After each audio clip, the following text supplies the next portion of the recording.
Hello नमस्कार दोस्तों, आज है 27 मार्च 2025 और आज के करंट अफेयर्स में आप सभी का बहुत बहुत स्वागत है। चलिए देखते हैं आज का पहला। तो ये देखिए आपकी क्वेश्चन ऑफ द डे कौन सा है कि हाल ही में कौन सा देश ब्रिक्स बैंक में शामिल हुआ है, और इसका सही जवाब जो मिलेगा आपको थोड़ी देर बाद।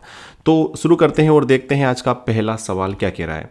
हाल ही में कहाँ दुनिया का सबसे बड़ा सफ़ेद हाइड्रोजन के भंडार खोजे गए हैं। यहाँ पर लिखा हुआ है खोजे गए हैं, तो आप इसे क्या कर लीजिएगा, खोजे गए हैं। ठीक है, तो ये कहाँ खोजे गए हैं? फ्रांस में खोजे गए हैं। फ्रांस जिसकी राजधानी हम लोग क्या पढ़ते हैं, पेरिस। पेरिस में सफ़ेद हाइड्रोजन के भंडार खोजे गए हैं। हाइड्रोजन जो है आपको पता है, हाइड्रोजन का H2O जो होता है, हाइड्रोजन सिंबल बोलते हैं हम लोग इसको। एंड पता है आपको ना, इसको भविष्य का ईंधन कहा जाता है। आजकल बहुत सारी गाड़ियां हैं, ठीक है, और बहुत सारी बसें हैं जो हाइड्रोजन के जो प्रिंसिपल है उसके ऊपर चल रही है, हाइड्रोजन। ठीक है, तो इसी कारण से इसे भविष्य का ईंधन भी कहा जाता है। और फ्रांस में सफ़ेद हाइड्रोजन खोजा गया है भैया। This is very big breaking news. So let's move on second question.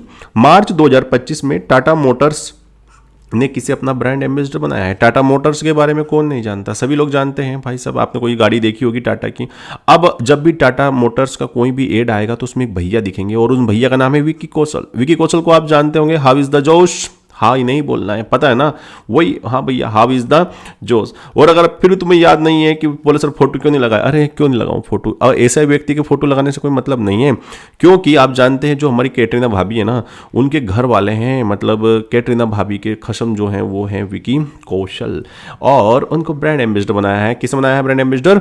वो बनाया है टाटा मोटर्स ने। चलो नेक्स्ट क्वेश्चन की ओर चलते हैं।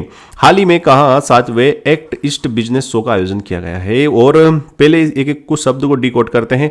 एक्ट और ईस्ट और ऊपर से बिजनेस है, तो इसका मतलब एक प्रकार की समिट है, एक शो है ये पूरा का पूरा। और इस शो का आयोजन कहाँ किया जा रहा है? मेघालय में किया जा रहा है। इसका उद्देश्य क्या है? इसका उद्देश्य ये होता है कि जो नॉर्थ मतलब हमारा जो ईस्टर्न एरिया होता है, पूरा ईस्टर्न भारत जो होता है, उसमें क्या करना है, उसमें थोड़ा सा बिजनेस को प्रमोट करना है। और बिजनेस जब वहाँ पर प्रमोट हो जाएगा तो उससे क्या होगा, उससे क्या होगा भैया कि वहाँ पर थोड़े से लोगों को रोजगार वगैरह प्राप्त होंगे। और इसीलिए इस शो का आयोजन किया जा रहा है मेघालय में। अब आपको एक जानकारी दे दूँ मैं, हम जो भी ये जो स्टेट है ना इधर के ईस्टर्न इंडिया के, उनको हम सेवन सिस्टर के नाम से जानते हैं। सेवन सिस्टर में एक राज्य है जिसका नाम है अरुणाचल प्रदेश, और फिर उसके नीचे आता है नागालैंड, है ना, अरुणाचल प्रदेश, नागालैंड, और फिर आता है मणिपुर, और आता है मिजोरम। देखो हम लोग तो इसे, कुछ लोग इसमें भी ट्रिक बनाते हैं और उसको याद करते हैं। और ये जो राज्य है इनकी सीमा किससे लगती है? म्यांमार से लगती है। इसको हम लोग क्या बोलते हैं? इसको हम बोलते हैं अरुणा मामी। अरुणा, तो अरुणा की जगह पर वो क्या कर लेते हैं? अरुणा, अरुणा मामी।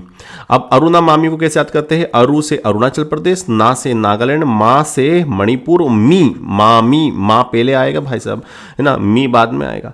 तो ये चार राज्य ऐसे याद कर लेते हैं। एक ऐसा भारत का राज्य है जो तीन तरफ से किससे घिरा हुआ है? वो घिरा हुआ है बांग्लादेश से, तीन तरफ से, ठीक है, बांग्लादेश से।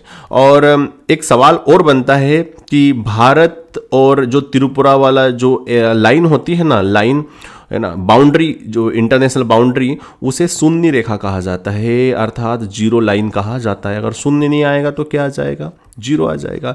तो जीरो रेखा, या मैं यूं कहूँ शून्य रेखा, कौन सी रेखा होती है त्रिपुरा और बांग्लादेश को जो अलग करती है, उसे शून्य रेखा के नाम से जाना जाता है। Any doubt? चलिए अब अभी दो स्टेट और बचे हुए हैं। एक बचा हुआ है मेघालय। मेघालय के बारे में मैंने बता ही दिया आपको। मेघालय की राजधानी जो है वो शिलोंग है, शिलोंग, ठीक है, जहां पर इस शो का आयोजन किया गया है। और एक पूर्वोत्तर भारत का सबसे बड़ा राज्य होता है जिसको हम कहते हैं असम। असम एकमात्र ऐसा राज्य है जिसकी सीमा सबसे लगती है, ठीक है, उसकी अरुणाचल प्रदेश सीमा लगती है, नागालैंड, मणिपुर, मिजोरम, त्रिपुरा, सेवन सिस्टर के जितने भी स्टेट है ना, सभी के साथ सीमा यह बाउंड्री शेयर करता है आपका असम। ठीक है, चले तो अब बढ़ जाते हैं आगे और देखते हैं अगला क्वेश्चन। एशिया कुश्ती चैंपियनशिप 2025 में सुनील कुमार ने कौन सा पदक जीता? Sunil Kumar very very famous पहलवान है, रेसलर है भारत के, और इस चैंपियनशिप में उनको कांस्य पदक से संतुष्ट होना पड़ा है, याद रखिएगा इस बात को। ठीक है, चलिए देखते हैं दूसरा सवाल। हाल ही में कौन सा देश ब्रिक्स बैंक में शामिल हुआ? ब्रिक्स समूह है, 5 देशों का ये समूह है। इसमें 5 देश होते हैं, ब्राज़ील, बी फॉर ब्राज़ील, रूस, India, China and south Africa. South Africa पहले से इसमें शामिल नहीं था, ये बाद में शामिल हुआ था, 2010 में शामिल हुआ। पहले इस संगठन को ब्रिक नाम से ही जाना जाता था। एंड इंडोनेशिया ब्रिक्स बैंक में एक नया सदस्य बना है। देखो, ब्रिक्स संगठन अलग है और ब्रिक्स बैंक अलग है। ब्रिक्स संगठन में टोटल अभी 10 देश हो चुके हैं, क्योंकि इंडोनेशिया 10वां देश ही उसमें शामिल हुआ था। चलिए देखते हैं आज का छठा सवाल। हाल ही में किस राज्य को टीबी परीक्षण में उत्कृष्टता के लिए राष्ट्रीय पुरस्कार दिया गया है? यहाँ पर टीबी की बात हो रही है, ट्यूबरक्लोसिस जो बीमारी होती है टीबी, ठीक है। और टीबी को पहले लाइलाज बीमारी कहा जाता था, अब इसको क्योर किया जा सकता है, इसको दूर किया जा सकता है। एंड टीबी के लिए क्या होता है कि एक जिसे हम बोलते हैं ना कि ये छूने से फैलती है, तो ऐसा जन जागरूक करने के लिए, लोगों को जागरूकता पैदा करने के लिए आपको जवाब देना है कि टीबी दिवस कब मनाया जाता है। कमेंट करके जवाब दीजिएगा, ठीक है। तो टीबी दिवस कब मनाते हैं बताना है आपको। और टीबी के मामलों में अच्छा काम किया है तेलंगाना ने, इस कारण से उसे एक पुरस्कार दिया गया है केंद्र सरकार की तरफ से। मार्च 2025 में किसे नीति आयोग का सदस्य नियुक्त किया गया है? इस क्लास को अटेंड करने वाले हर बच्चे जानते हैं नीति आयोग जो है वो एक सरकारी एजेंसी है। एंड इसका फुल फॉर्म है national institute for transforming India, ठीक है। इसकी स्थापना जो हुई थी 1 जनवरी 2015 को हुई थी। और इसने किसका स्थान लिया था? पहले भारत में एक आयोग हुआ करता था, योजना आयोग, जो भारत के लिए पंचवर्षीय योजना जैसी काम करता था। अब ये नीति आयोग आया उसकी जगह पर, और नीति आयोग को भारत सरकार का थिंक टैंक कहा जाता है। ये सरकार के लिए 3 साल, 7 साल और लंबे टर्म के लिए भी 15 सालों के लिए भी योजनाएं बनाता है। सवाल ये पूछता है, हर बार पूछता है, बार बार पूछता है कि नीति आयोग का अध्यक्ष कौन होता है?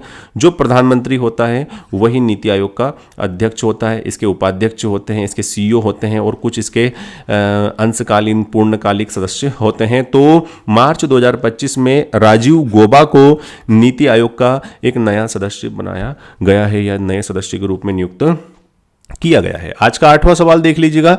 हाल ही में कहाँ एशियाई योगासन खेल चैंपियनशिप का आयोजन किया गया है? बहुत प्यारा सवाल है और प्यारा सा आंसर है, नई दिल्ली। नई दिल्ली में इस योगासन खेल चैंपियनशिप का आयोजन किया गया है। 9वां सवाल जो है वो 2025 में किसे REC, जो कि एक PSU है ना, गवर्नमेंट पब्लिक सेक्टर की एक कंपनी है, और उसका अध्यक्ष व MD का अतिरिक्त कार्यभार संभाला है? किसने संभाला है? और उसका सही जवाब है परमिंदर चोपड़ा ने संभाला है।